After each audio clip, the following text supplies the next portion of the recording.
hatırlı yaralar güzel kardeş gözüm doluyor kirpiklerim yaşlanır.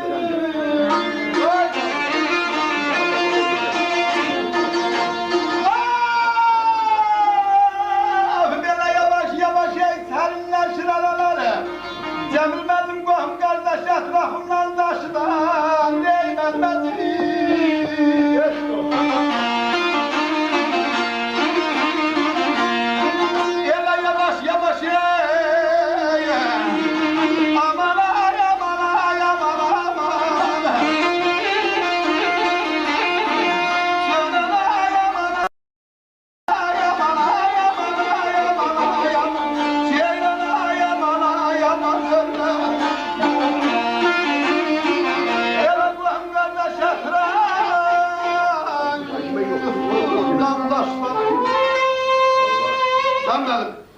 Hemen məlumu gene bir şehir hatırıma düştü.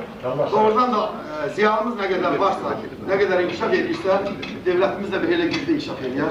Amin, amin. Ben bütün ziyalıların hamısına uzun ömür can sağlığı arzulayıram. Çok bir hareket dedik ha.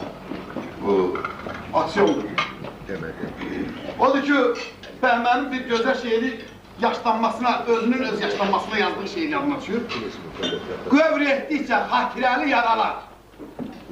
Gözüm dolur, kirpiklerim yaşlanır. Demir benim, yavaş yavaş serinleşir aralar, kohum kardeş etrafından taşlanır. Gündən beri bu yaştan sonra çətin olar ucalıq.